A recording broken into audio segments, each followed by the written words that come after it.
This is my journey.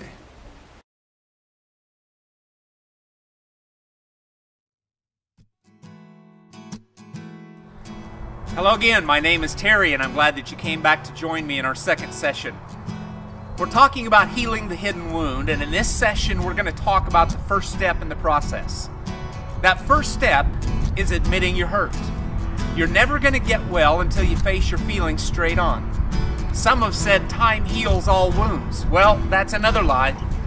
Time heals nothing. If you have cancer, are you going to wait for time to heal it? Of course not. In fact, time will only make it worse if you don't do anything about it. If you're bleeding because a limb has been severed, you'll eventually bleed to death unless you do something about it.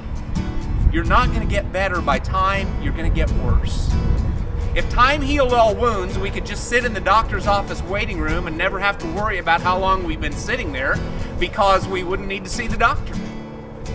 Psalm 39, Psalmist David says that I kept very quiet, but I became even more upset. I became very angry inside, and as I thought about it, he said, my anger burned. What is he saying? He's saying, someone hurt me and I'm hating it. In fact, I hate them. I'm ticked off at what they did to me and I don't like it. But the more he held it inside, he said, the angrier I got. People respond to getting hurt in many different ways. Most often they just clam up. There's a real danger in that, you know. A volcano is a volcano because it's got hot molten lava building up pressure inside it, and it keeps getting hotter and hotter and more explosive until one day it begins to seep up through the cracks in the mountain, and when that happens, someone's going to get hurt. In the case of people, that someone may be ourselves. The same is true for people who just try to forget it. They repress their feelings, push them way down deep inside until the resentments begin to pile up. As the pile gets deeper and deeper, the hurt begins to smolder and get hot, and eventually the pressure and the heat, they have to find a release.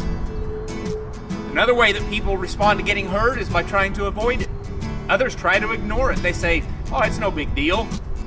Perhaps you're doing that, and as a result, you feel weak all the time. Why? Because you're holding on to these emotional hurts rather than dealing with them. They may have happened years ago, or they may have happened 6 weeks ago, but they're still pulling you down. So why then does it keep them awake at night, rehearsing and nursing it? Maybe you're tired. In fact, you find yourself tired all the time. You're fatigued, you're worn out, you drag through your days, you're just sick and tired of being sick and tired. The reason is that you're using up all your emotional energy on the past. You then spend so much of your time resenting and regretting and thinking about that person who hurt you and thinking about getting even, and all your energy is focused on that. That's using up emotional energy, so you have no energy to get on with your life. It's emotionally draining. Again, the psalmist David in Psalm 32, when I kept things to myself, I felt weak deep inside me and I moaned all day long. Still, other people try to escape from their pain. In fact, a lot of people do. Our society is built on escaping pain. People do it all different ways. Move from relationship to relationship or from bed to bed, thinking maybe this will be the answer to fill the emptiness in their heart. Some people use medication. Some use prescription drugs. Some use illegal drugs. Some fill their minds with television or their belly with food, wrap themselves up in a hobby or a sport, or try to keep themselves so busy that they wear themselves out.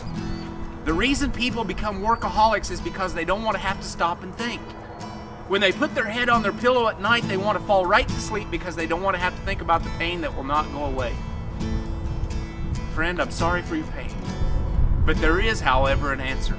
And I'm going to share it with you on our next session. The healing process must start with owning up to your hurt. You must admit it. None of these other methods work. Covering it up, ignoring it, escaping it, things like that. You just have to be honest. Honest with who? Honest with three people. First, you've got to be honest with God. Then you've got to be honest with yourself. And then you've got to be honest with at least one person that you trust. You might be thinking, I can do the first two, but I'm not real crazy about the third one. I don't trust anyone that much. Well, good luck, because it's going to be very difficult for you to get well if you don't do all three. We'll talk about these next two people that you got to be honest with in our next session. Hey, you've already come to terms with that first person, you.